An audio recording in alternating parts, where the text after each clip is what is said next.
There is breaking news and there is breaking news. And when you do a true crime show and something happens at the level it happened today, this is sort of calamitous, so to speak. You may have heard by now, but that man, Bryan Kohberger, has decided to throw in the towel, so to speak. And the government has tossed that towel at him.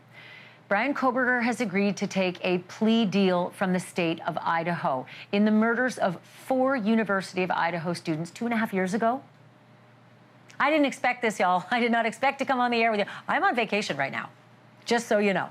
I did not expect this 1 month till jury selection.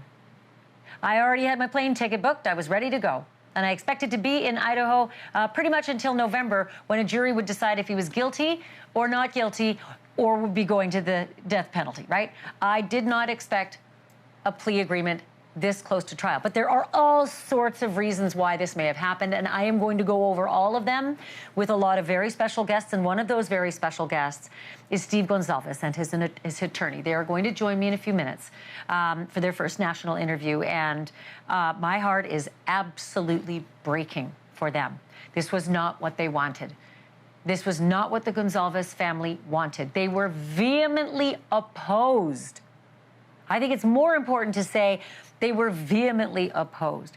Kaylee on the far right, her family has fought tooth and nail against any kind of concession on this. They wanted to see this all the way through to what they had hoped would be a firing squad. Xana Kernodle's family, apparently, according to TMZ, very upset about this. They spoke with an aunt of Xana's who said they are all upset. Maddie Mogan was best friends with Kaylee. And so Kaylee's family knows the Mogans, and they seem to be in lockstep.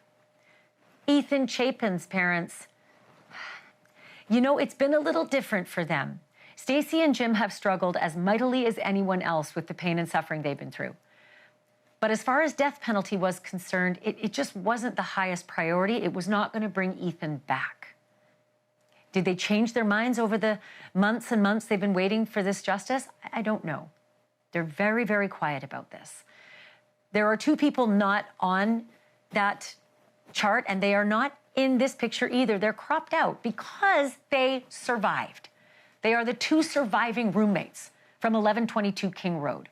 They are also victims of this crime, and they also have a say.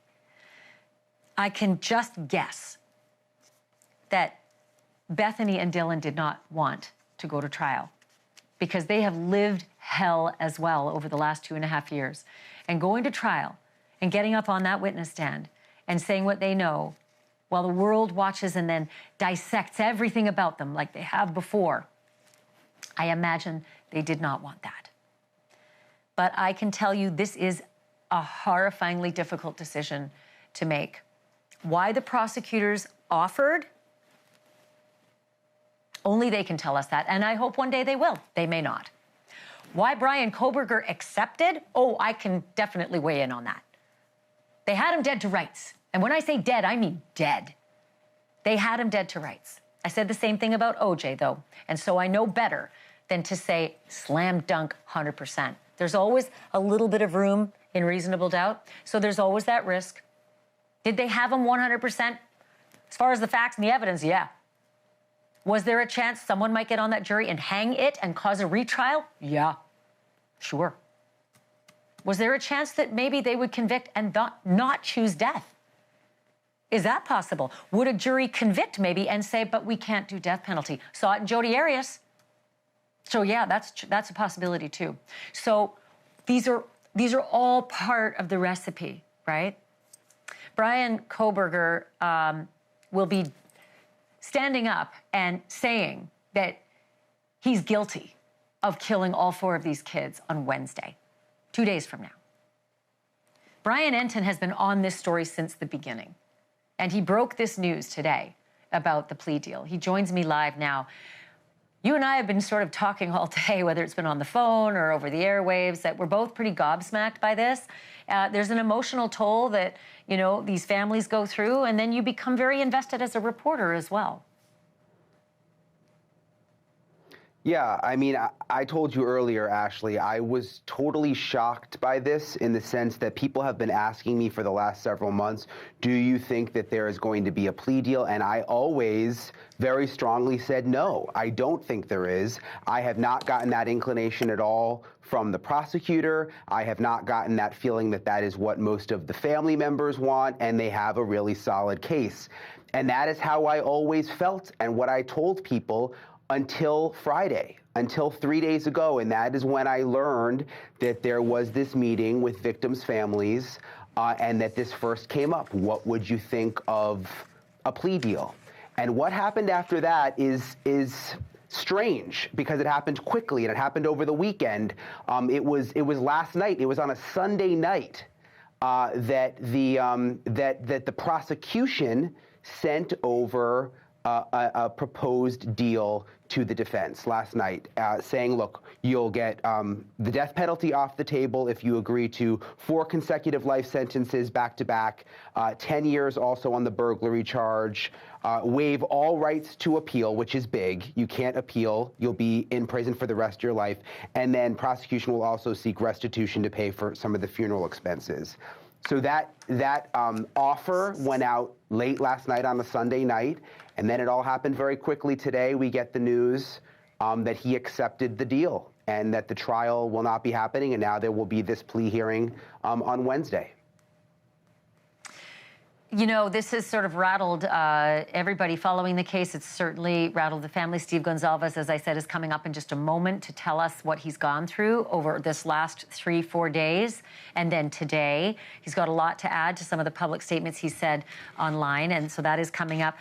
Bryan, I opened the show by saying they had him dead to rights. And I feel as though when you and I watched bits and pieces come through the gag order over the last 2.5 years, we felt like it was impossible for Ann Taylor to climb that hill to reasonable doubt. Do you have any idea whether there'd been discussions throughout the last 2.5 years ever about getting to a plea deal? Not that I know of. I have never heard one thing about a plea deal until Friday. That is when I found out that these discussions it started. Maybe they were happening in secret before. I believe that there was this negotiation happening behind the scenes between the prosecution and the defense. I don't know how long it's been going on for, but you mentioned the evidence. I mean, there's so much, but I mean, his DNA was found on the knife sheath in the house where the murders happened. His Amazon history showed that he bought that K-bar knife used for the murders. The cell phone pings took him to the house over and over again and driving by the house. The surveillance video showed his car going up the drive. I mean, the evidence was a lot. But, you know, again, I told you this earlier, in some ways, just for those of us following it, I almost feel duped because not only has the prosecution sold this bill of goods that they were going to fight this till the end, but Ann Taylor, the same thing. I mean, she said openly in court that she personally believes that Bryan Kohberger is innocent, and now she also just, you know, basically is ready to sign on the dotted line. I don't think anybody saw this coming.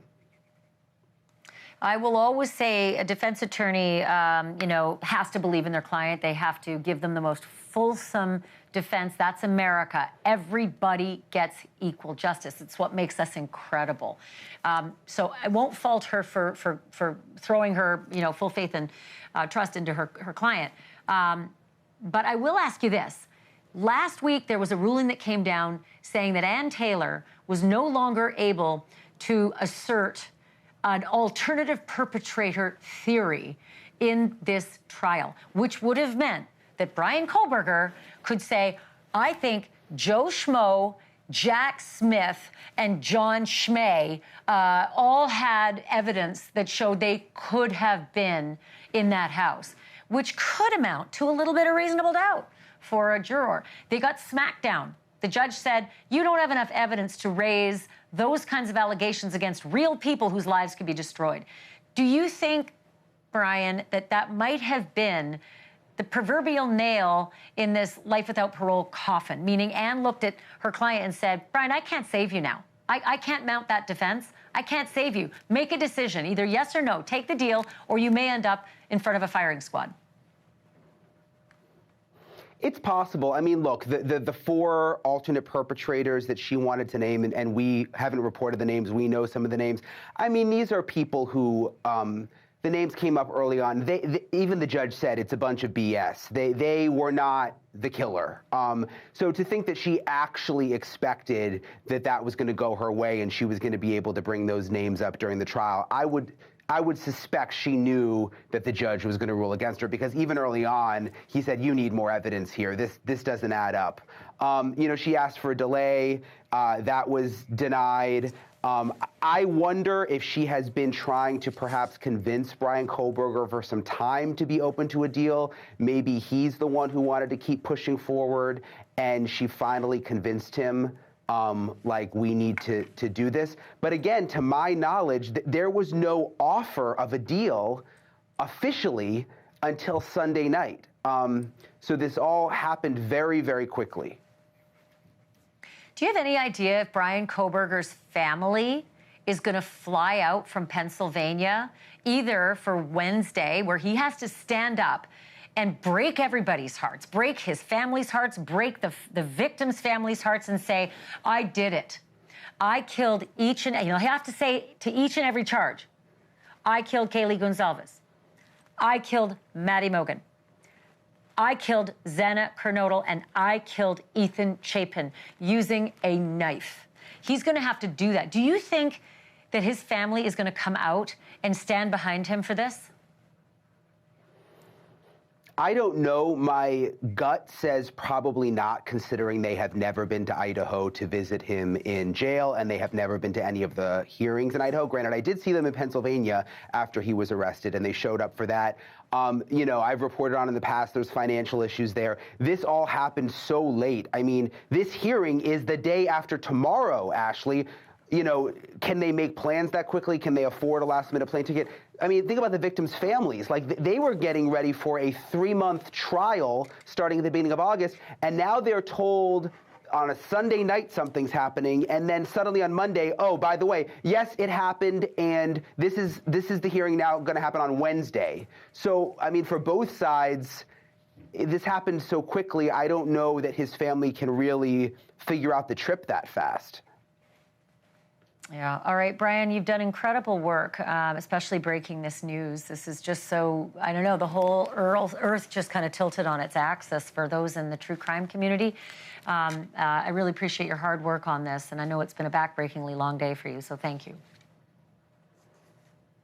Thanks, Ash. I want to bring in Steve Goncalves. He is the father of Kaylee Goncalves. His attorney is Shannon Gray, who has stood by him steadfast from the beginning. Steve, you know, I don't know what to say. You're the first person I thought of when I heard this news today. I reached out to you right away, first to tell you how sorry I was, because I know how this is landing, at least I think I do. But I wanted you to have your say. I wanted you to be able to say out loud for everyone to hear what this means to you and your family. This is anything but justice. This is the opposite of our will. There was no majority believing that this was acceptable. I want to honor all the police officers, the FBI, and all the people that worked their tail off. The failure is at the court level, 100%. But the men in the boots on the ground and the women that were out there working, I want to honor everything that they did for our children, 100%. The fault is in leadership and the people that you place this evidence upon. They were weak. They decided to play God and decide what this man's decision should be, and not a jury, not a peers, not his peers. They, you know, so that's where we are today. Walk me through what happened. Bryan Entin, you know, did some really great reporting at the top of this show here. But tell me from your perspective how the last 3 days have played out. I would say ever since Hitler has demanded an independent investigation, they couldn't get away from this case fast enough. They've done everything to make this case go away. So I don't know what that entails, but he said he was going to have an independent investigator, and all of a sudden we seemed like we were on rails to get rid of this case and make a plea deal. I mean, he's guilty. We all know he's guilty. There's more than enough evidence, but it's tough. It's tough to put a community through this, and it could be bad for reputations and business identities, and there's fallout. But this isn't the will of the victims. This is just one person making a decision, and it doesn't reflect what we were asking for. Steve, did anybody ever call you from the prosecutor's office to just personally discuss this with you? Did anybody offer to meet with you in person to go over this potential plan? We have meetings all the time on, particularly a lot of times on Friday. No. We had this regular meeting that we have to try basically do an update of what's going on, where things are at, because Idaho is actually an amazing state where it really does care about people. We just get one or two, people who just don't care about the victims and don't care about justice. And it's easy to take the weight out. It's easy to make an excuse and say, I'm doing this for the victims, even though I've never interviewed the victims. I've never really talked to them to find out what their true feelings are.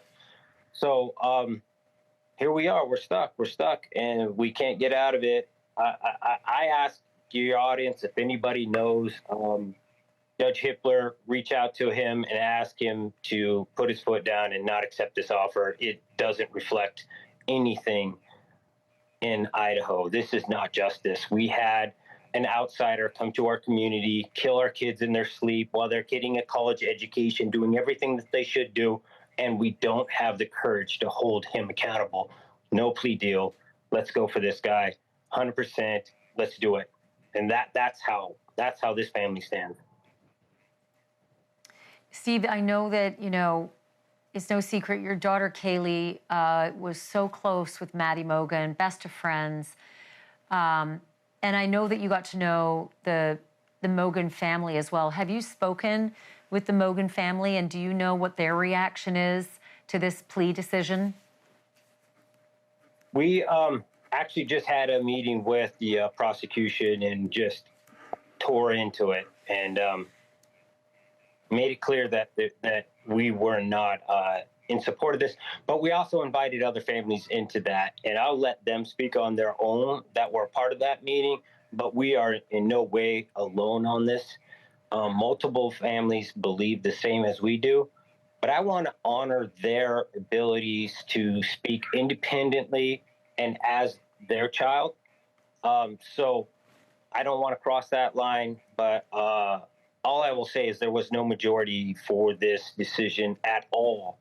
And if they're not working for us, they're working against us, guys. I mean, we have to wake up to this. I mean, we have to hold people accountable. Coeur d'Alene just had a shooting where we attacked our firemen. People need to stand up to these monsters and stop freaking bowing down to them and giving them child care. I mean, prison is nothing but adult child care. You get free vision, you get free dental, you get free meals, you get AC, room and board, cable TV, internet access. It's ridiculous what we give our prisoners. Better than what we treat our vets. Our vets coming back from war with missing limbs. This is unacceptable. Shannon Gray, I'm going to ask you to step in as well. Judge Hippler, Steve just mentioned Judge Hippler in this case. I have to ask you as a matter of law, would Judge Hippler have been fully integrated into this deal plan? Meaning, this is not a surprise to Judge Hippler. Is he going to have to weigh this and then rule from the bench as to whether he'll accept it or not? Or is it a fait accompli by the time they get this far down the road that the judge will accept it? Well, I think a few weeks ago, Judge Hippler, talked about had there been an offer at all on this case. I think he mentioned it in the courtroom, and maybe that sparked something with the defense and the prosecution. I'm not sure. That being said, with a plea like this, it's with the life sentences and it's agreed upon by the state and the defense. There's small modifications sometimes that they can make to the sentencing regarding, restitution, some other things like that. But if the state presents sufficient facts to the judge or a plea of guilty to the counts, normally judges will accept that, and they'll let the defense know if they're not going to accept that ahead of time. So I would suspect that the plea will go through on Wednesday, and then they'll set over sentencing for a few weeks, and so the victims can be present to read victims' impact statements, et cetera. So, Steve, I covered a case where the defendant was so overwhelmingly guilty according to the evidence, and it was a death penalty case in Arizona, and that jury voted guilty, and they did not vote for death penalty. So that defendant, Jodi Arias, sits in a prison in Arizona as we speak, and she had multiple access to appeals. I wonder if there's any solace at all in knowing that this can't happen to him at this point. There can be no appeal, there can be not one squeak from Bryan Kohberger after he accepts that sentence at the end of this month, unlike what happened in Arizona, where there is always a chance the jury does not choose death. Is there any solace in the fact that you will at least have him silenced and there will be no appeals? Absolutely zero. None. Could be no farther than how we believe. I want my community support. I want that jury to make the decision, not Thompson, not some old man who's 70 freaking years old deciding how my daughter's life weighs in a courtroom. That is not justice. That is not justice at all. I'll take my juries, I'll take my peers all day long. I'm sick of one man deciding or one woman deciding what a life's worth. So that's how I stand on that. I fully understand how you feel, and none of us can understand what you're going through. None of us is walking in your shoes, and I'm just glad to give you this platform to be able to say these things publicly. And I'm also glad that you got the support of Shannon Gray, who's just been a rock for you. Thank you to the both of you. Steve, please give Christy and your kids our love. We will still be here. We'll be here Wednesday, we'll be here at the end of the month, and we'll be here for you after that as well. Well, thank you. And you've always been a hard worker, and that's why we've always tried to partner with people who put that extra effort. But we couldn't pick the prosecution. We inherited them. But everywhere we go, we partner with people like you who are relentless and tireless, and they just chase down the truth. And I really appreciate that's what you brought to our case. And when people reach out to me, I'll tell them that this is a network that you can partner with and understand that they'll be there to the very end. God bless you, Steve. I think we just lost Shannon, but I'm sending you my my deepest love and wishes for some peace in all of this, and we'll talk soon. Thank you. Steve Goncalves joining us, as well as Shannon Gray, who, like I said, we just lost his connection at the very end there, but we certainly got the comments that we needed from Steve's attorney. After the break, there's another member of the Goncalves family, the youngest sister, who wrote something so incredibly profound that my 38 years as a journalist, I don't think I could have written.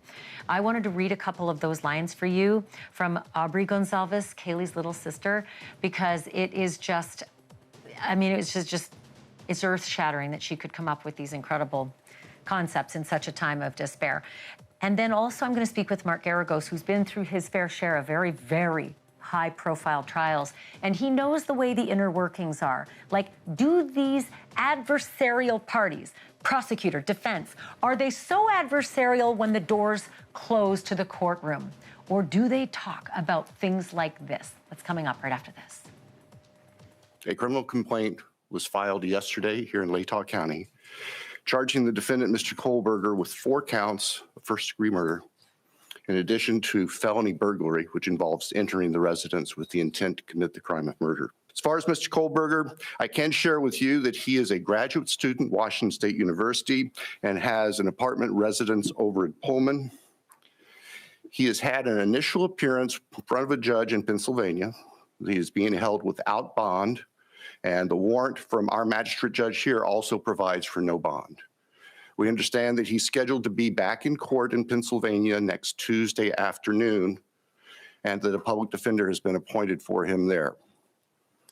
The process at this point is, since he was arrested in another state, he has the opportunity to either waive extradition and return voluntarily to the state of Idaho, or if he prefers not to waive extradition, then we will initiate extradition proceedings through our governor's office.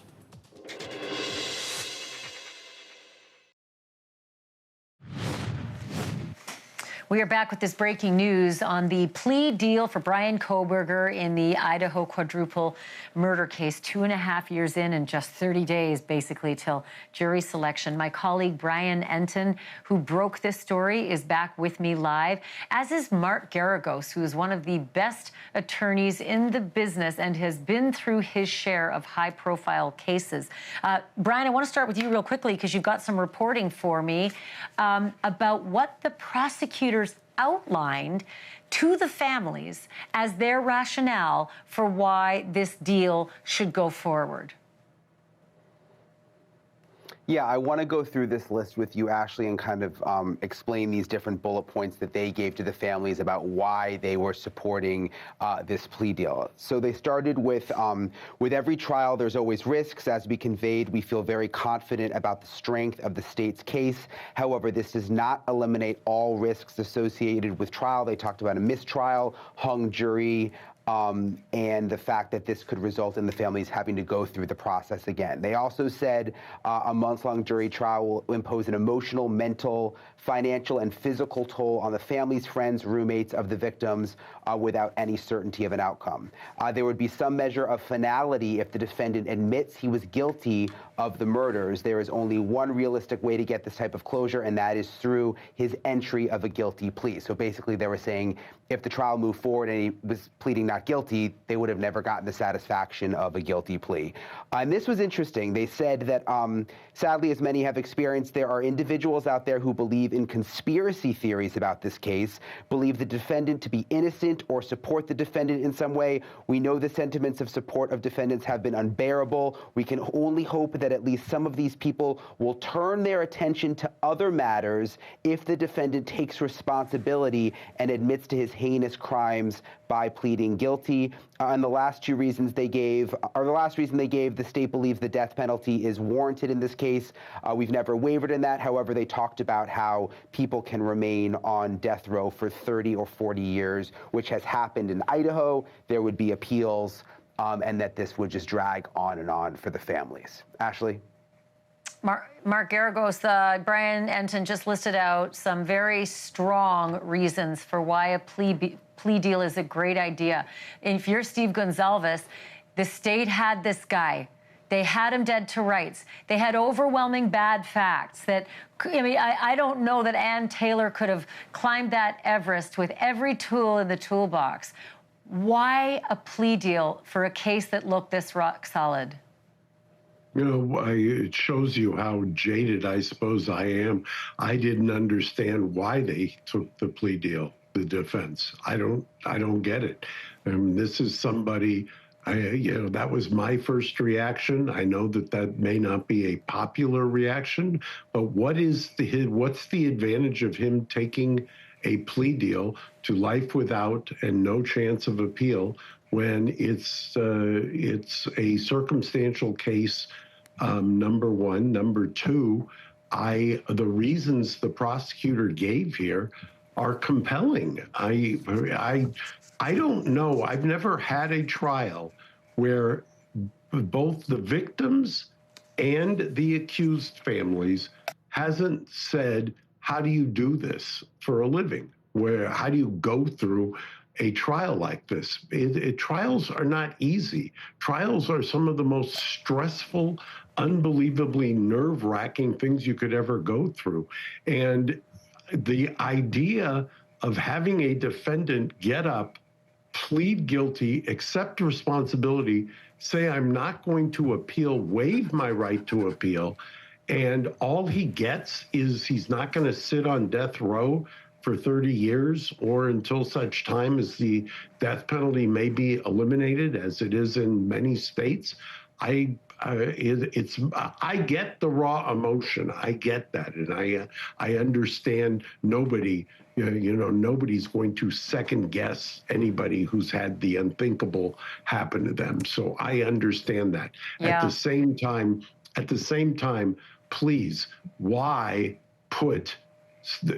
go through this just to have a jury say the same thing and then have to listen? Let me tell you what would end up happening. You get to a guilty verdict in that phase. You then get to a penalty phase, and you have to listen to mitigation evidence. If you're the victim at that point, and that's a legal conclusion, the victim, because somebody's been found guilty, you don't want to hear a litany of mitigation evidence about somebody who has been found guilty of killing your loved one. I can't think of anything worse. I don't want to hear about all the good things or all the problems or this or that. I just want the person gone.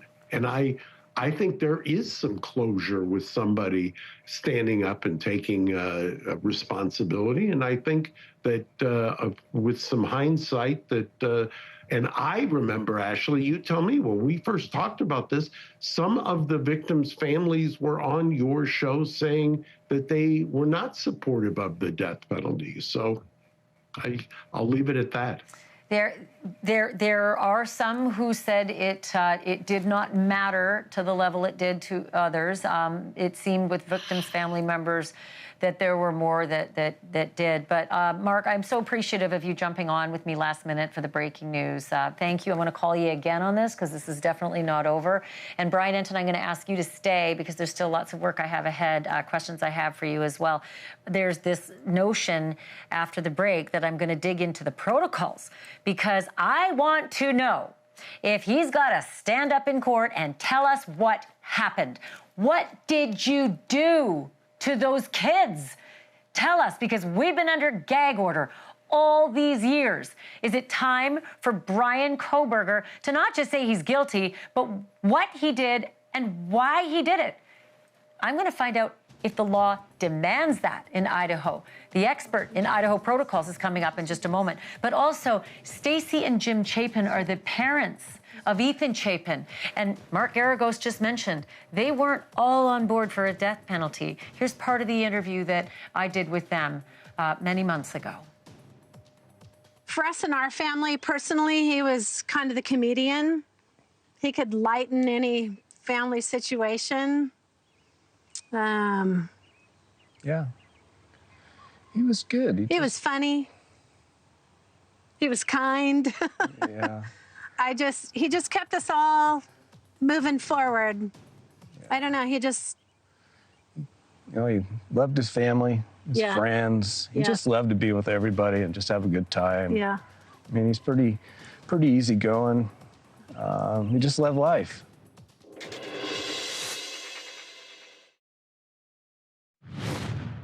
There are likely some defensive wounds, but no, there just were a lot of stab wounds. And so, I mean, it was late at night or early in the morning. So it seems likely that maybe they were sleeping. That was an interview that shocked me. Shortly after the murders of 4 University of Idaho students, I spoke with the coroner who told me about the depth of the stab wounds, who told me about details that it was just sort of bone-chilling to hear what had happened to those 4 kids. She won't be testifying. Nobody will be. No one will be testifying, but I sure hope that Bryan Kohberger has to stand up and make an allocution explaining to us why. What did you do to these 4 kids and why? Not every state operates the same way. I've seen allocutions before, like Dennis Rader's that, rose the hair on the back of my neck. But others, Chris Watts, he said a few things about the kids that he killed, his own kids, his wife, but not all the details, not all of them. I want to bring in Edwina Elcox. She is an attorney in Idaho. She knows the protocols in that state. That is her state, and this is a state case. And Bryan Entin is still here with me as well to fill in a lot of the gaps. I've got you still here, Bryan. I know it's breaking news, and I'm sorry to keep you, but I'm going to ask you a question in a moment. Edwina, can you tell me about the protocol for a circumstance like this? Start with Wednesday, the day that the plea is going to be changed from not guilty to guilty. What should we expect to see happen on Wednesday? What will we hear from Bryan Kohberger on that day? Sure. Thank you, Ashleigh. I think that what we can anticipate in this case is the judge is not going to accept any type of skirting around the elements of this crime.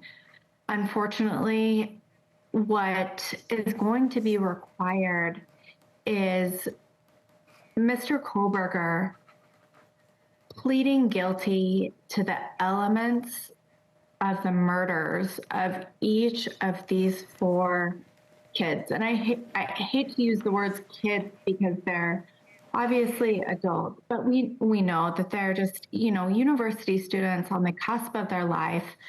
And I think the court is going to require and not accept anything other than Mr. Kohberger telling the court exactly what happened in this case. But I don't expect that Wednesday. Do you expect that much of an allocution on Wednesday? Or do you expect to hear those kinds of details during sentencing at the end of July?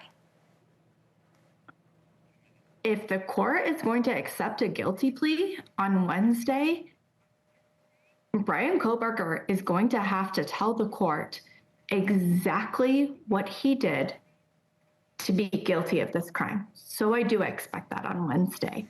Unless there was an Alford plea, which I cannot anticipate the state agreeing to in this case. But if the court is going to accept a plea, he's going to have to tell the court what he did.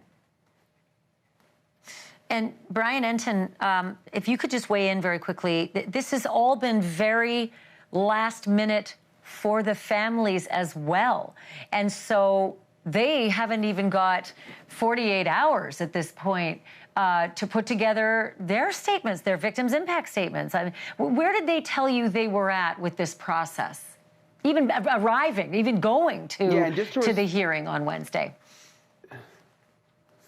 Well, and just to respond to what Edwina said, I have been told that the prosecution said that they would not accept an Alford plea. And what an Alford plea is, and Edwina can correct me if I'm wrong, she's the lawyer here, but the way I understand it, an Alford plea would have been a plea where he would have pled guilty, gotten life, but he wouldn't have actually admitted to committing the murders. And I am told that the prosecution would not accept that kind of a plea. It needed to be just a flat out, I did it, I'm taking full responsibility plea. So I don't think Alford plea is on the table, but I guess we'll find out for sure on Wednesday. In terms of the timing, I mean, I think these families were getting ready for a trial in August and emotionally gearing up for that. And now to know that they have to figure out a way to get to Boise in 2 days and face the man who is admitting to killing their kids. And I told you this earlier, Ashleigh. One family member told me, and this just like really hit me the way she described it, you know, that she had been working for 2.5 years to get her power back, like to take the power away from Bryan Kohberger and to feel empowered again. And that she felt like when the prosecution gave Kohberger the option of either taking the plea or going to trial, that he somehow had all the power again now. And that was the most devastating thing for her. And I think that just gives you an eye into sort of how these families are processing this right now. I can't even imagine what it's like to walk in their shoes. Edwina Elcox, thank you for stepping in last minute on this breaking news. Bryan Entin, as always, I can't tell you how much I appreciate your work. And it is just stellar. You are among the giants, I believe, in this industry. Thank you for that. In just a moment, Bryan's going to come back, and I'm going to give you the lowdown. The schedule, not just Wednesday, but the sentencing schedule. And then I'm going to remember the 4 most important people in this story, the 4 kids who lost their lives. That's next.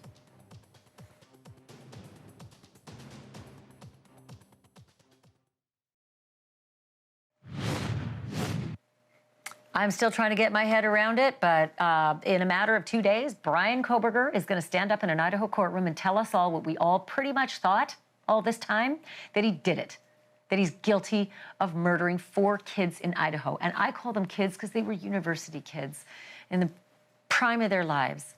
Bryan Entin is back with me now. Bryan, I was hoping you could give me the schedule. Give me an outlook for Wednesday for this, plea change, and then for the sentencing at the end of July. Yeah, so we know the plea hearing is going to be Wednesday morning at 11 a.m. exactly. I heard what Edwina said, which I thought was interesting, that she thinks we might get like a really detailed confession. I don't know that. I don't know if it's going to be sort of procedural or if there'll be a lot of information that comes out. I don't know, but it's Wednesday, 11 a.m. And then the sentencing, I'm told, will be later in July. What's interesting, though, which is no surprise, just sort of the way this case has gone, is the official docket hasn't been updated yet. The court hasn't sent anything out. This is all information we're still getting through sources close to the trial that we have. So I'm still waiting on the official sort of docket change, which hasn't happened yet. Bryan, thank you. You're going to join me in the next hour. I'm going to end this hour by showing the 4 pictures of the people who matter most in this case. And those are the victims of who Bryan Kohberger will say he's guilty of murdering: Ethan, Madison, Xana, and Kaylee. I'll be back with you in just minutes.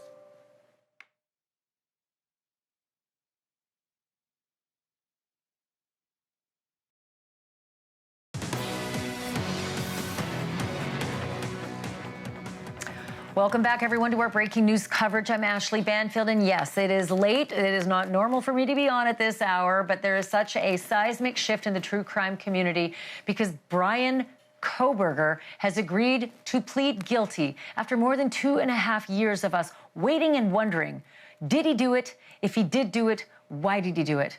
The murder of 4 innocent University of Idaho students, murdered in their beds. Again, almost 3 years ago now. We've been waiting under gag order for the most part for answers. And those answers were supposed to come during a trial that was set to get underway in just a month. Why did these 4 innocent kids lose their lives? Who is this guy to them? Why would he choose them if he did it?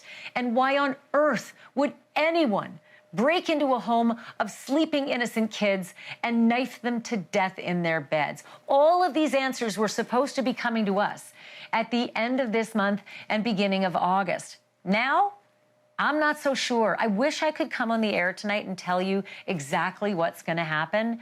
Best guess, after almost 40 years of doing this job, is that, yeah, you're going to get some answers.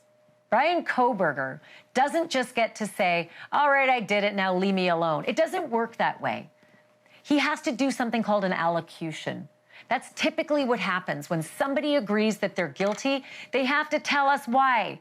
They have to tell us what they did. A couple things are about to happen.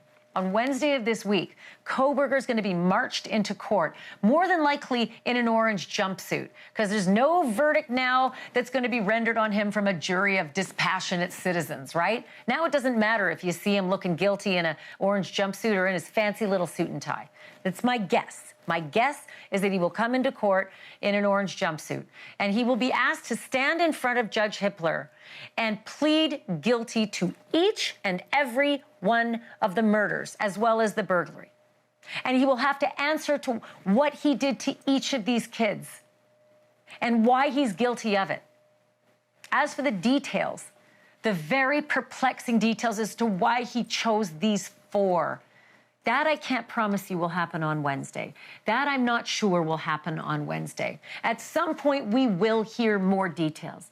My thought is it would be likely better reserved until sentencing, when there's a more formal process, when, family members can actually book tickets and hotels to be in this jurisdiction and be present for it. It's 48 hours away, for Pete's sake, not even. They barely even heard about this before they suddenly have to scramble to be present for it. So Wednesday is the change in plea, where he will formally admit to stringing us all along for almost 3 years. And he will admit that he's guilty of these 4 murders. Whether he allocutes and tells us more details, I don't know. But then there will be the sentencing at the end of July. And at that point, I believe we're going to learn a lot more. And at that point, you will hear that Bryan Kohberger has agreed to this deal. And in return, he will go to prison for life with 4 consecutive life sentences. Why 4 consecutive? You die after 1. Why do you need the 2nd, 3rd, and 4th in a row? Well, in case something falls through. Maybe there's a hitch. Maybe something goes wrong in one of the murders. Doubtful, but you still have the next one and 3 after that. So he will do 4 consecutive life sentences. He will not have the ability to get parole ever.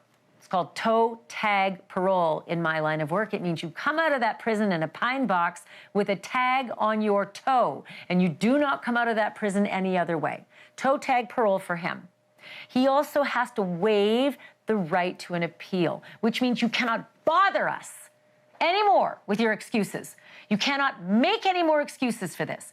You cannot tie up the courts. You cannot tie up the emotions of the victims' family members who were left behind. You need to go away and die at your own rate in a cell. This is the agreement he's made. Bryan Kohberger will go to prison for life with no opportunity for parole, with no opportunity to ever appeal this.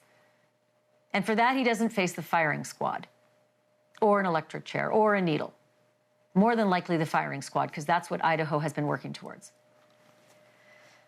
It's seismic. I told you it's seismic, because the families, they really didn't know this was coming. They were part of the process, but only for the last few days, and that's where Brian Entin comes in. My colleague, NewsNation's national correspondent, Brian Entin, you broke this story. You have been monitoring this all the way along, and even though it's happening, it's still really hard to process. It is, and I've said it over and over again all day. I never thought that there would be a plea deal. People would ask me all the time. I never thought. I thought there was going to be a trial. That was the indication I always got from the prosecution. That was the feeling I got from being at pretty much every single court hearing. But that started to change on Friday, when there was a meeting with the victims' families, and for the first time that I knew of, there was this talk of what would you think about a plea deal. And then over the weekend, more chatter, and they actually the prosecution extended the offer to the defense on Sunday night, so last night, and then the defense accepted it and said, we will take this deal. Death is now off the table, life in prison, no opportunity for parole, no opportunity to appeal, but it all happened very, very fast, Ashleigh. And overwhelming for many of the surviving family members. And let's not also forget, Brian, there are 2 surviving roommates who were there. Extraordinarily traumatizing for them to not only have lived through these last 2.5+ years, but the advent of having to get up on the stand in a very public trial in front of the eyes of the world and tell their traumatic experiences. They also, more than likely, had a say in this process, but the family members were not all in lockstep. I dare say the majority of them very much against a plea deal. Yes, I mean, there are some that we know of who have been open to a plea deal in life behind bars, but for the most part, the conversations that I have had, the families wanted to see this through. They wanted to see the prosecution take this to the end. They felt that Bryan Kohberger deserved the death penalty, and they feel like there has been this negotiation between the defense and the prosecution happening almost in secret. Like the fact that this all took this turn over the weekend and the families didn't know that this was brewing before Friday. And I was just thinking about something else, Ashleigh.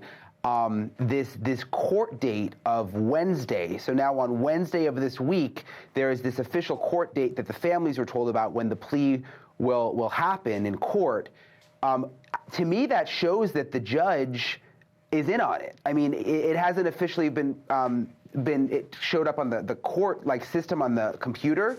But if the judge has set the court date, he's obviously been a part of these conversations and acknowledged that there's a deal on the table. With something this high profile, I cannot imagine that it didn't go before the judge already.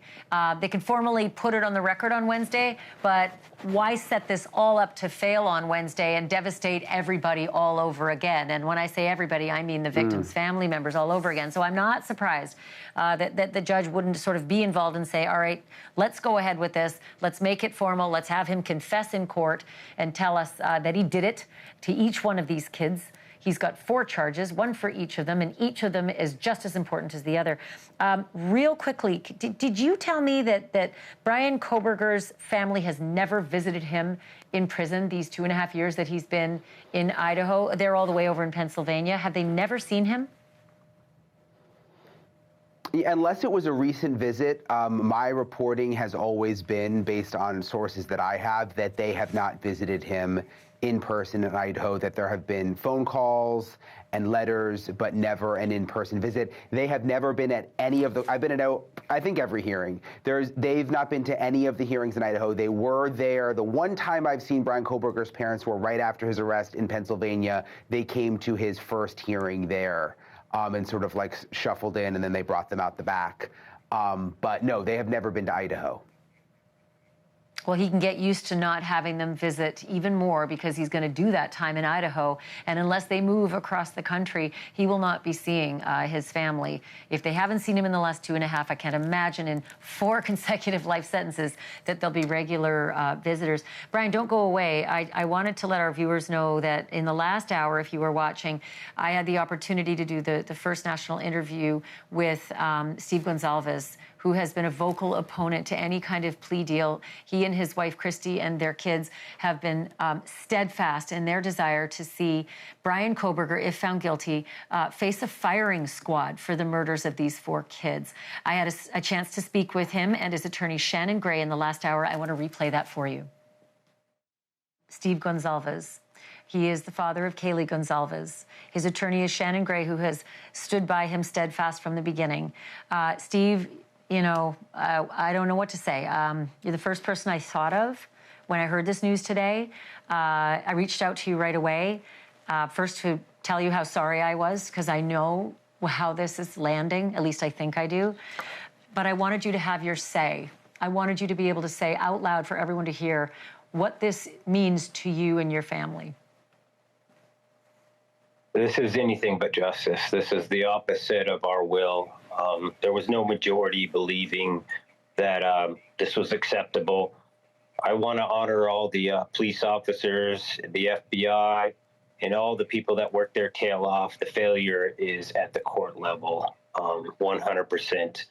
But the men in the boots on the ground and the women that were out there working, I want to honor everything that they did for our children, 100%.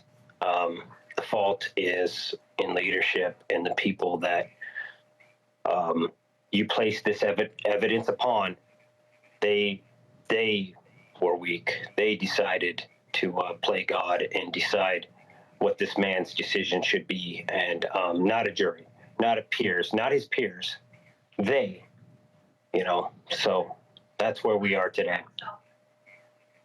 Walk me through what happened. Brian Entin, you know, did some really great reporting at the top of this show here. But tell me from your perspective how the last 3 days have played out.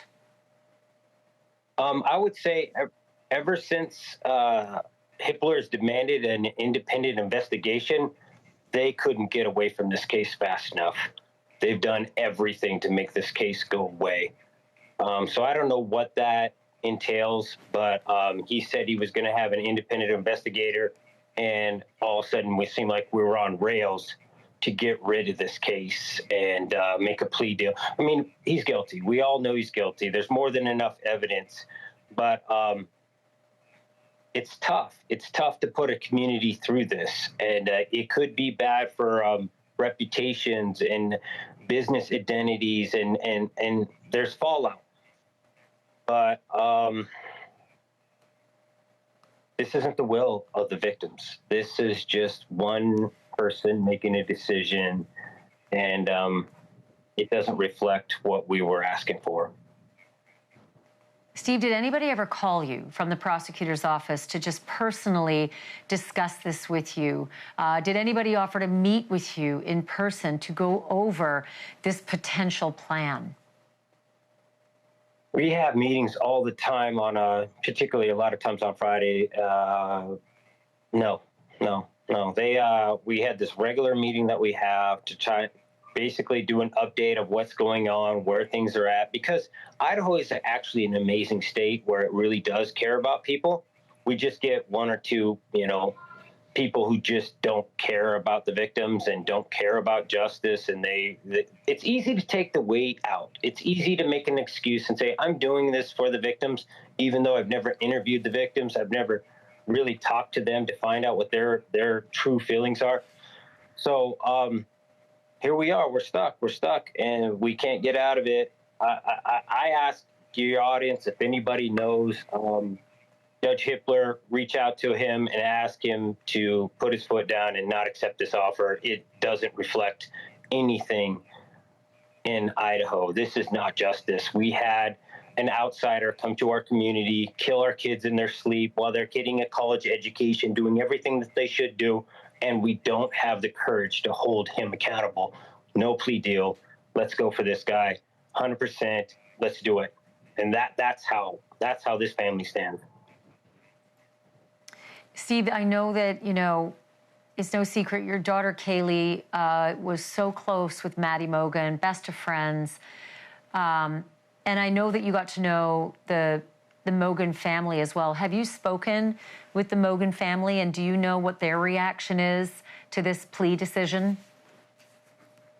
We actually just had a meeting with the prosecution and just tore into it and made it clear that we were not in support of this, but we also invited other families into that, and I'll let them speak on their own that were part of that meeting, but we are in no way alone on this. Multiple families believe the same as we do, but I want to honor their abilities to speak independently and as their child. So I don't want to cross that line, but all I will say is there was no majority for this decision at all. And if they're not working for us, they're working against us, guys. I mean, we have to wake up to this. I mean, we have to hold people accountable. Coeur d'Alene just had a shooting where we attacked our firemen. People need to stand up to these monsters and stop freaking bowing down to them and giving them child care. I mean, prison is nothing but adult child care.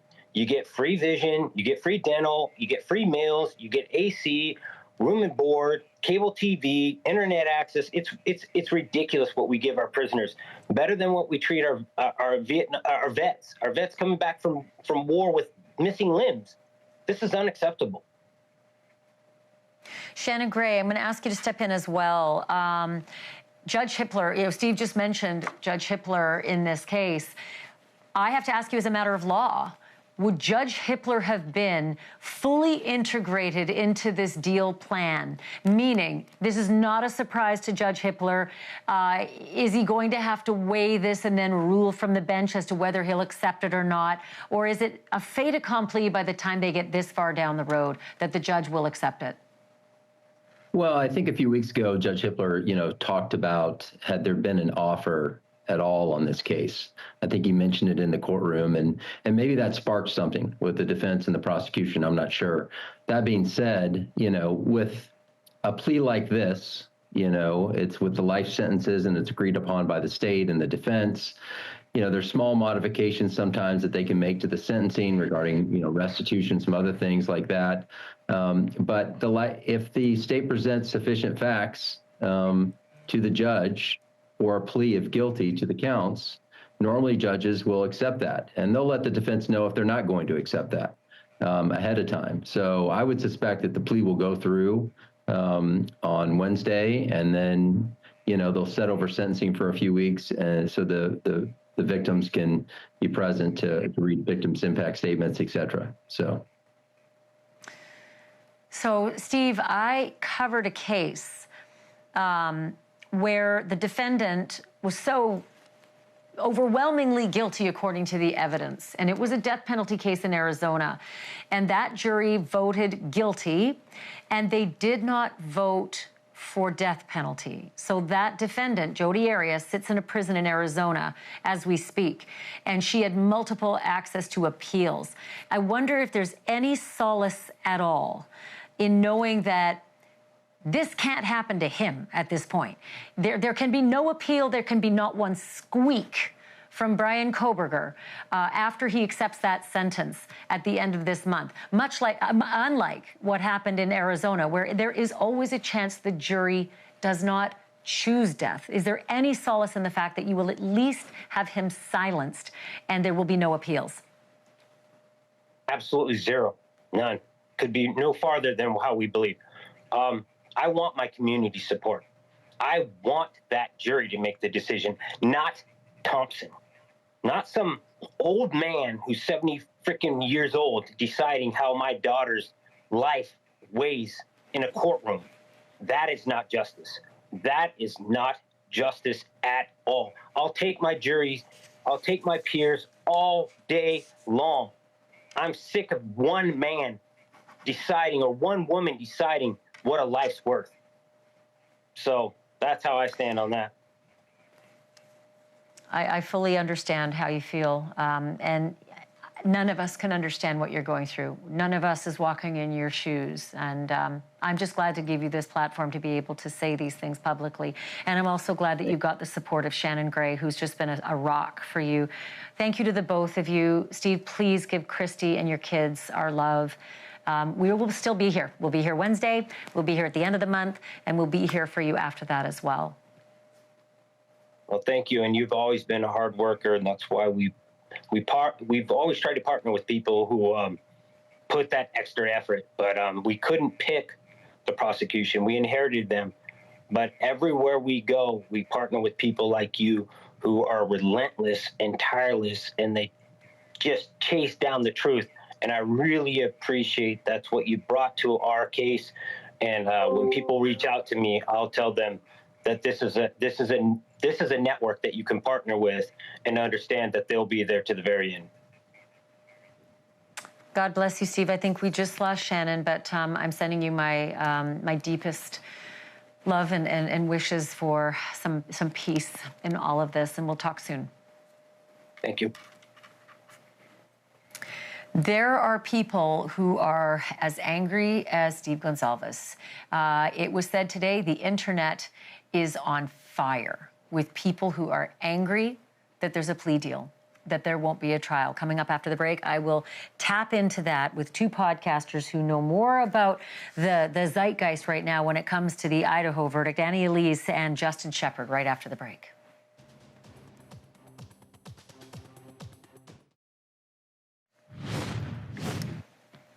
I don't know about you, but my phone blew up today as soon as news broke that there was a plea deal in the Bryan Kohberger, University of Idaho quadruple murder case. We're a month from trial, right? It happens. I know. It's happened before. I've seen it before. The closer you get to trial, the more of a chance, right? Because the chips are down. Was she ready? Was Ann Taylor ready for trial? Maybe not. Maybe she got her butt handed to her with a few of the rulings last week where she wasn't allowed to point to anybody else and raise them as possible killers. Maybe that was the straw that broke the camel's back for her. In any case, the internet was on fire, and there are two people who know well what the mood was like out there. Annie Elise is host of the podcast Serialously with Annie Elise, and Justin Shepard is the host of the TikTok Just in the Nick of Crime. They are both with me now. Annie, I'll start with you. Wow. The comments have lit up. Yeah, it has definitely been very wild out there in response to this. People are angry. They are outraged. I mean, the fact that this plea deal happened without all of the families coming together and signing off on it, it's really upset the public, because a lot of this is also sparking confusion too. Like, how is somebody who is facing quadruple murder charges, even being offered a plea deal. If this is not what justice looks like, and arguably it could be construed as re-victimizing these victims all over again. Yeah, that's what Steve Goncalves told me. He is livid. He said that the majority of the families are in lockstep with him. Justin, what are you seeing from a lot of your followers?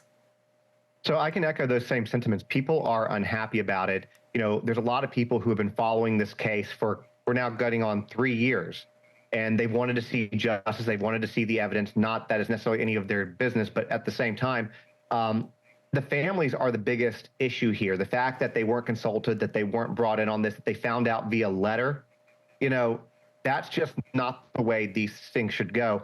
And the other thing, which is kind of a pretty common sentiment, is at the end of the day, you know, we don't know what would have happened in this trial, whether he would have gotten the death penalty or not. But the way this sits right now is if Kohberger's family wants to pick up a phone and call, if they want to visit him, they still have the ability to do that if he's sitting in prison for the rest of his life. However, Maddie, Xana, Ethan, and Kaylee's family, they're never going to have that opportunity again. And it just really doesn't seem that fair. You know, is there any, I'll get you to answer this one. Is there any talk in the social media world right now about demanding answers? At the very least, if this is going to happen, the families deserve, the people of Idaho deserve to know why. Why did you do it? And why these four? I think that is the biggest point of contention, Ashleigh, because this is now robbing the families and the public of the full truth. Without the trial, a trial would have forced every detail, every timeline inaccuracy, any possible error to come to light. Now that's not happening. And if there is an allocution, we don't know how detailed that is going to be. And the public and the family, everybody wants answers. Nobody deserves it more than the family, but what was the motive? Why did this happen? And the questions go so far below the line as well into everybody wanted to know, is there a link to the Papa Rogers account? What was he really doing? We know obviously now he wasn't stargazing as he had claimed to be doing. So there's just so many questions left unanswered. And I personally think that one of the biggest pieces of this too are the roommates, Dylan and Bethany. They now don't get their say in court. They don't get to face him. And there has been so much rumor and speculation about them over the last few years. And I would imagine now with things shut down, without all of that discovery out, the rumors are going to continue flying. They're not going to be shut down. It's a really good point. Justin, the gag order has been suffocating for people who are in the business of transparency. That's us, the media. This is the public process that we cherish in America. Other countries I have visited as a war correspondent, they don't have this. It's secret justice. It's hooded justice. It's gulag justice. We don't do that. The gag order will be lifted. How much of it do you expect to learn, Justin? And how much of it do you expect will always be a secret? You know, that's a great question. And unfortunately, we don't know what we don't know. I'm hoping that a lot will come out because, you know, as we're talking about, the public wants to know. They want to know why he chose these four people. Why did he go to the house? What was he doing? Why did he plan it? If that's what he did, you know, what was the reason and methodology behind all of it? And hopefully that comes out. The other thing that I'm kind of hoping to come out is, you know, when you go back to the very beginning of this and you look at that no-knock warrant that was signed off by a judge in Pennsylvania, to get a warrant like that takes some incredibly compelling evidence. And usually you don't have that many things listed on the description of it. And when we saw that warrant, it was pretty lengthy. And so if that was just a portion of what they knew then and everything they found out since then, I'm hoping that we kind of get a little bit more of an idea of what all was out there that led them to track him down in the first place. Amen to that. I'll be with you guys as we look to Wednesday and what we're going to learn on Wednesday. And then again, at the end of this month at sentencing, I trust we will learn a lot more, certainly towards the end of the month anyway. Thank you, Annie Elise. Thank you, Justin Shepard. I appreciate you scrambling last minute to be with me tonight. Thank you. Coming up after the break, another voice that has been on this story since the beginning, Jennifer Coffendorfer, former FBI, current contributor to NewsNation. She knows more about murder cases than most people have ever read about in any book ever and then forgotten. And one big question that Jennifer has is about why the offer was made in the first place. What exactly did this prosecutor have planned all along? What is Bill Thompson's track record, the prosecutor, with other murder cases? That's coming up next.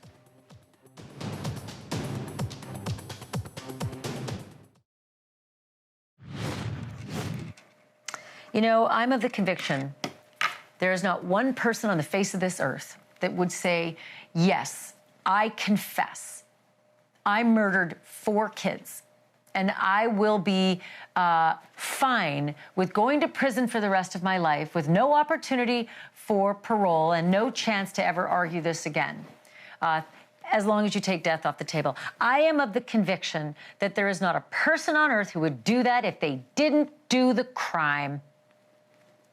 So if Bryan Kohberger is about to confess on Wednesday, okay, you got me. I did it. I confess. It means he did it. He never gets to argue with a jury that maybe says he did it, where he continues to profess his innocence and maybe even have girlfriends. That's my one piece of solace in all of this. It means if he says he did it, he did it. Because who would take a deal like that, right? But then there's the question of the prosecutor who offered that deal in the first place. That's him right there. Just see the shock of white hair. His name's Bill Thompson. He's been at this business a long time. And when we first met him, it was at a news conference like this, where he said they made an arrest and he's not getting bail. But he wouldn't say a whole lot more than that. Turns out he's got a history in the business of prosecuting when it comes to plea deals, and that's where Jennifer Coffendorfer comes in. She is a former FBI agent. She knows a lot about this case because she's been on it since day one, and she's here with me live as a NewsNation contributor. What have you learned as you look back on Bill Thompson's career? Well, he's had a long career. In 1992, he first came on as a prosecutor, so about 33 years prosecuting. And when you look at trials or incidents, cases involving murder, he's definitely pled these out. I could only find 3 that he took to trial. The Capone case, which was in 2014, Meister case in 2011, and the Shackelford case in 2000. Now, Capone was without a body, so that was, a difficult case. But he never sought the death penalty on any of those cases, Ashleigh. And the reason I looked this up a long time ago, I know. The reason I looked this up was because I wondered if he ever would even go for the death penalty in this case. And I was quite surprised that he did a long time ago when that decision was made in 2023. You know, Brian Entin raised the specter in our last hour about Bill Thompson retiring, and that before the Bryan Kohberger, arrest happened, he was planning on retiring soon. Do you know what the timeline was? And is there a lot of speculation that he just did not want to prosecute this case? I hate saying that because I always believe the purest in people who are involved in the system. But what was the story of the retirement and the timeline? Well, the story was he was going to retire and didn't. And I think he stayed on to help with this case, actually. I really think that he wanted to sort of see this through. But he's at the very twilight of his career. And certainly it was clear that he is not the sort of prosecutor that is very aggressive. Let me ask you this, Jennifer. You and I have been around the block when it comes to these cases. And I always feel as though a deal is offered when the risk becomes too great for the prosecutors of a not guilty verdict, of a mistrial, of a hung jury. It's those things that usually spur a plea deal. This guy, to me, was dead to rights. They had so many bad facts on him. They had so much compelling evidence. Why do you think this deal was offered? I think that it's multifaceted why it was offered. I do believe that there is something to be said for sort of efficiency, saving money. And when I say that, Ashleigh, I'm not in that court. I don't believe that should have ever been even considered in this case. But I can tell you from being with these prosecutors, they talk about that, the time that's going to be saved, the money, et cetera, et cetera. Again, that shouldn't have been considered here. But you got to wonder any concerns they might have had. Certainly that's been running through my head. And, when I look at Bryan Kohberger, isn't it interesting? He was willing to murder them, but he's so afraid of death. Good point. Let me ask you this. The family consideration, was not always that families were even consulted in this process. But in the last 25 to 30 years, that has become more of the norm across the country. Families and victims' family members are a part of the process. But families don't feel like they were part of this process. At least Steve Goncalves told us he sure as hell felt like he wasn't, and that he's in lockstep with other family members of the kids as well. What's your thought about that? Is it a numbers game? How many of the victims' family members are on board? How many aren't? Or is it just partially what the victims' family members say?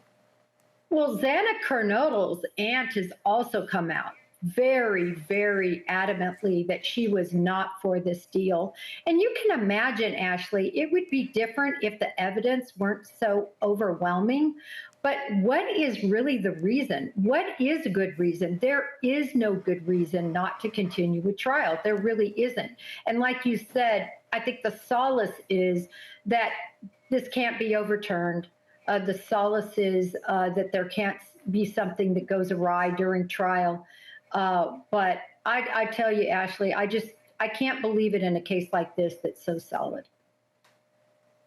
I'm with you. I was astounded.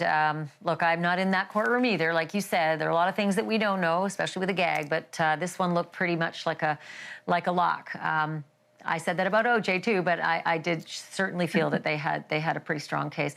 Ms. Koffendorfer, thank you for staying up late. I so appreciate this. Thank you so much for having me, Ashleigh.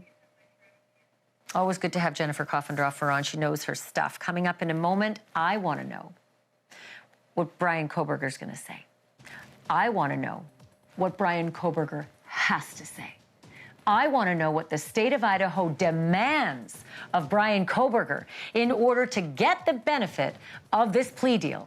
Coming up next, an expert in Idaho law about the allocution and what that man on your screen owes all of us. Next.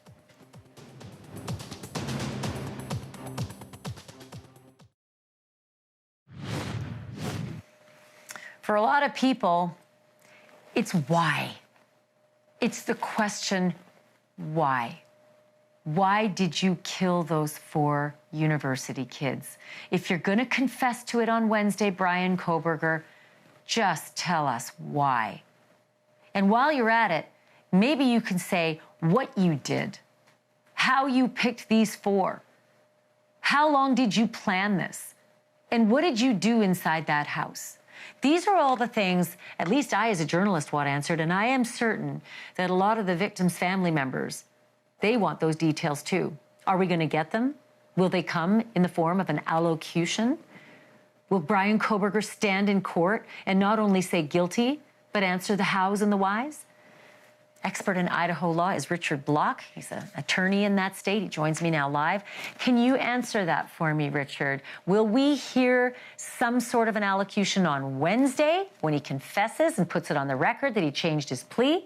Will we have to wait until the end of July when there's a sentencing? Will we hear it at all? So when the plea is entered, he's going to have to say what he did in order to cause the murders to happen. He's going to have to walk through the elements of the crime and say each element. And I've got the elements pulled up here on my phone right now, so I'll give them to you correctly. He's going to have to say when he did it. He's going to have to say it was in the state of Idaho. He's going to have to say that he engaged in a course of conduct. And he's going to have to define what that course of conduct is. In this case, it would be stabbing that led to the death of a particular person. So he'll go through each and every one of the victims here. And then he's going to say he acted without justification or cause. And he had malice of forethought. And malice of forethought means in Idaho simply that he intended to do the killing beforehand. And it can be a second beforehand, it can be an hour beforehand, it can be a year beforehand, but it has to simply be before. And then he's going to have to say that it was willful, deliberate, and premeditated, that he thought about it beforehand, and that he intended to do it, and he, in fact, followed through on whatever plan he had. So there you may get a little answer as to what it is. Kind of depends on your judge about how much of that detail the judge is going to want there. And the judge will want a little bit of detail. He's got to put this in his own words, but you'll get some of that. So that still sounds all really clinical to me. It doesn't give you any motive. It doesn't say why these 4 victims. It doesn't say what he did on the 2nd floor, whether he went to the 1st floor or the 3rd floor. It doesn't say any of those things. And if you just get the elements covered on confession day and change your plea day, will you get more during sentencing? Not necessarily. So there is something called a PSI, a pre-sentence investigation, that happens in every single felony case. And there, a pre-sentence investigator will go interview him, theoretically get his version of the facts, but he doesn't have to answer any of those questions. He could simply just not answer at that point. Now, generally, once you've pled, it's a good idea to answer some of these things. You may not want to answer everything, but he doesn't have to answer, so you may never get any of that stuff out of him. That's going to be a decision him and his defense team make together about how he answers those questions. Why? Why doesn't he have to answer it? He's getting a gift. He's getting his life. That is the greatest gift of all. Why doesn't he have to be compelled to cough up the whys, the hows, the where, all of those things to satisfy the good citizens of Idaho who've had to pay for this process? So, first of all, calling it a gift, I think, is incorrect. I think we should think of this as a win for the defense. A defense team in a death penalty case, their first mission is to beat the death penalty. And here they have accomplished mission number 1. So I think the first and most important thing to remember is that the defense pushed really hard in this case, consistently was fighting and fighting and fighting. And I don't know what happened internally. I don't know why the prosecutor offered the plea deal. If the defense suggested it, I don't know how this all went down. But you can't qualify this as anything other than a win for the defense team. And I know they don't feel like it's a win right now because nobody likes to have their client plea to a murder case where they're going to likely get life in prison. But it is a win for them. In terms of does he have to answer this? The answer is he has to tell the judge what he did, but the details of motive and all those things, it depends on if the judge insists that he answers those questions or not, and most of the times they're not going to. They're going to want to stick to the elements and the clinical stuff. Richard, I've got 20 seconds left. I have to ask you this. The gag order that's just been suffocating for journalists and family members alike, as well as the citizens, not just of Idaho, but across the country, around the world. Will that get lifted, and will we see those files? And I only have 20 seconds till black. I wouldn't expect to get much out of these people. Ann Taylor and the prosecutor, they're public servants, and they don't have much interest in a lot of publicity. I wouldn't expect you to get a lot. Well, that's distressing, to say the very least. I think people were just looking for answers. Maybe we'll never get motive, obviously, not an element of the crime anyway, but we certainly wanted some kind of answers. Richard Block, thank you so much. So appreciate this. Thanks for having me. We'll have you again for sure.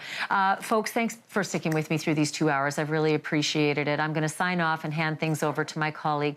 Thank you for watching. Subscribe below and download our NewsNation app right now on your phone, and you will get fact-based, unbiased news for all Americans.